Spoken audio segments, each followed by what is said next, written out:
We're here at South Side High School in Hookstown, another edition of MSA Center Stage. We are with Sarah Androlia of South Side, a 4-year starter on the South Side softball team. Tough loss today to Neshannock, but they're a top team.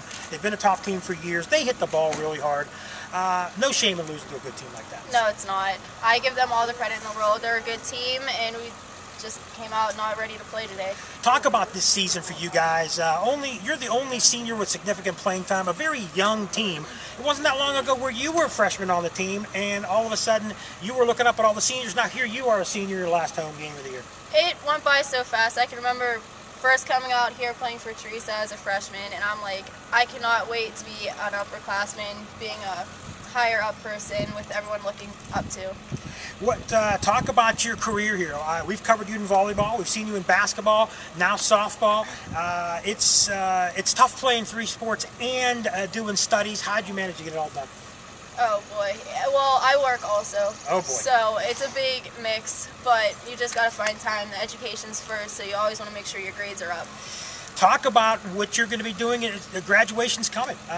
What's the future for you? Will you play any sports? Will you go on and play in college? Is that something in your mind? I've been looking around. I'm not quite sure what I want to do in the future. Okay. I'm still keeping my options open right now. If you do play a sport, what is your favorite sport of the 3 that I mentioned?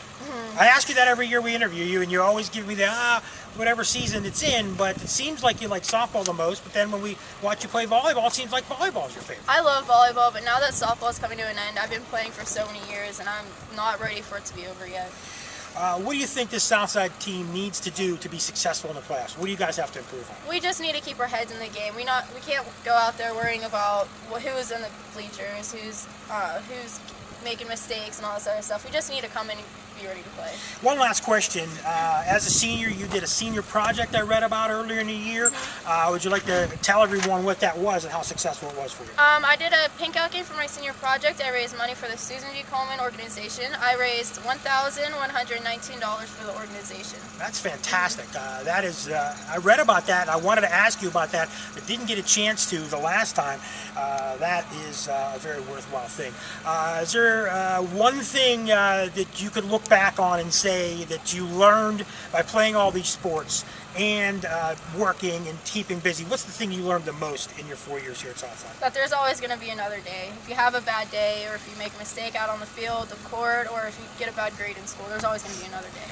Well, Sarah, thank you. It's been a joy covering you for the last 4 years. We're still going to see you in the playoffs. It's been another edition of MSA Center Stage with Sarah Androlia of Southside. The Rams will head to the playoffs starting next week. I'm Mike Azadian. So long, everyone.